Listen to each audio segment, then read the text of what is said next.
As gun violence continues to be an issue in many Bronx communities and really all over the country, initiatives such as Guns Down, Life Up is pushing to break the cycle of gun violence throughout New York City. Here to tell more about Guns Down, Life Up, please welcome the director of Harlem Hospital Inquiry Prevention Program, Eric Clayette. Did I get that right? Well, it's Eric Clayette, and it's actually the senior director for the Fund for New York City Health and Hospital. Okay. I used to be at Harlem Hospital as the director of injury prevention. All right, listen, all roads lead to one place, and That's that right. is we want to stop people from getting and using guns. Talk to me about your philosophy and how you work out what it is that you do. So the work that we do is generally preventative. We are interested in prevention. If we can work with young people in middle school and follow them through high school, have them engage with positive things to do with their otherwise free time, they don't have time or energy to hurt themselves or hurt other folks. Mm-hmm. Kids always want to be involved with something. Better they're involved with good mentors who can guide them on a path that will kind of lead them to success. The dialogue that we're hearing, and it comes federally on the state level and on the local level in the media, is all about legislation. And where does legislation play in this, or is this almost like step two, and what you're talking about is step one? So legislation is important, but the work that we're interested in is particularly in our neighborhoods. We see our children in the Bronx, in Harlem, in Brooklyn, being shot, stabbed, and assaulted. And so our interest is really focusing on changing that directive. We think that, again, if we capture young people, involve them in programming, keep them out of harm's way, we win. If kids are indoctrinated into the street life, there's an opportunity they become gang members, they follow a trajectory that will put them in harm's way. If we can have them involved in what we call Guns Down, Life Up in our long-term inner-city mentoring programs, then I think we win. And we've had this program at Harlem Hospital for a very, very, very long time.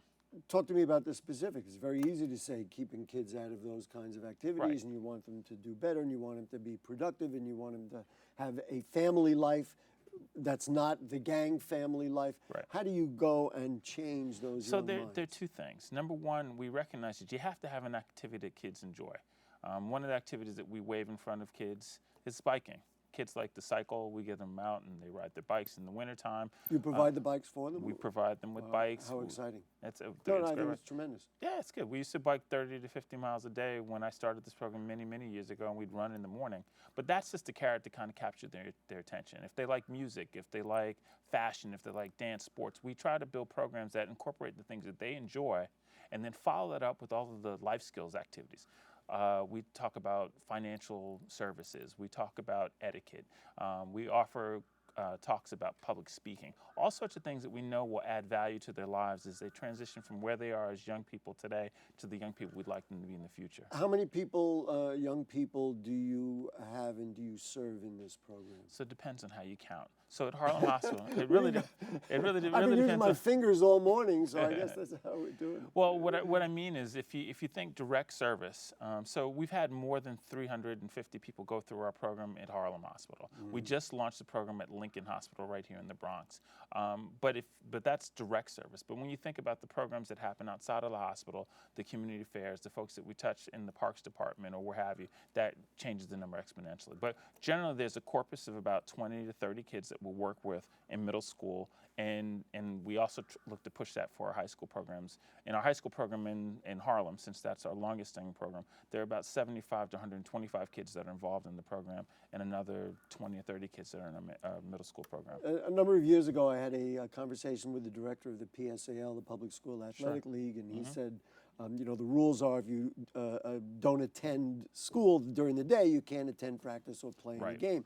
So he said, if you double my budget, right now I'm reaching 25,000 kids. If you double my budget, I'll reach 50,000 kids, and then I'll make sure there are 50,000 kids in school. Can I assume it's a very similar thing? If you talked about the numbers and how you count, but if you could get more funding, you could do this exponentially. I think so, yeah. And the thing is, we have programs at Lincoln Hospital here in the Bronx. We have a program at Harlem Hospital in Harlem, and we have a program at Kings County Hospital in Brooklyn. We'd love to have it at all 11 of our hospitals throughout the city, all the public hospitals. And this funding either comes from grant funding or it's budgeted funding from Most the of this city? funding, right, comes from city council dollars and or from the office of OMB, so from mayor's money.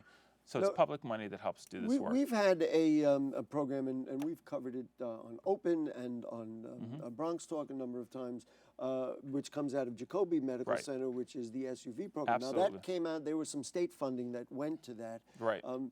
Could this be the kind of thing that gee whiz, maybe some of this? We're related. I'm lobbying for you, man. No, I appreciate and it. on BronxNet and Open, we support these I kinds of appreciate things. it. I appreciate we it. think these are good things for kids. They are perfect. In fact, the SUV program, in fact, before they started it, so I was talking with Dr. Tepperman and the folks up there at Jacoby when they were thinking about launching their anti-violence program in that part of the Bronx. So it's all part of the same network. We're all part of the same city hospital system. Our address is broadly to be a guns down life up programming where we can push to have all of our public hospital systems available to keep kids out of harm's way. And quickly, let me just give you a couple of the components. Yeah, please The do. first component I talked about is long-term mentoring. The second component we call community engagement, where we actually have a coalition of folks that we bring around the table to talk about the issues in a specific community. So we bring in the hospital administrators, the police department, So law it's enforcement. not really stuff from the outside. It's stuff, this is your neighborhood, this is your community,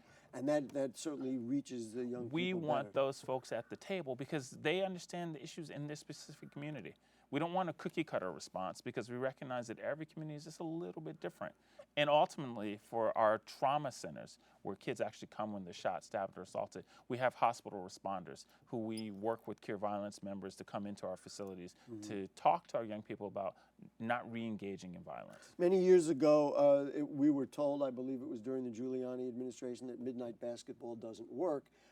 Can you verify in some form, and this will be the last question because we're going to have to run, can you verify in some form or document that this approach does work to curbing gun violence? Absolutely. When kids are engaged in positive activities that fill up their otherwise free time, they don't have time or energy to hurt other folks. So the more than 300 kids that have come through our program, certainly at Harlem Hospital, never end up in our trauma centers. They almost never end up being the ones that are purveyors of assault or violence. And at the end of the day, these are the kids that go into college. 90% of the kids that come to our program go to high school, go to college. And then of those 90%, another 75% of them graduate from college. We've seen some of the contact info. We really thank you for being with us. BronxNet and Open is completely behind what you're doing, and we hope you'll be able to do more of it and expand, especially in the borough of the Bronx. Love to be in. Thanks for having me, Gary. Appreciate Great. it. Yeah. Folks, guess what? I'm looking around the room. Everybody's going, that's true. We've come to the end of our show today. We want to thank all the guests for joining us and you, the viewers, for tuning in. If you missed any part of today's show, you can catch our Cablecast at 5 and 10 p.m. Here on Cablevision 67, Verizon Fios 33, or watch anytime on the web at BronxNet.org. I'm Gary Axelbank. It has been a pleasure being open in your home. We will see you again soon.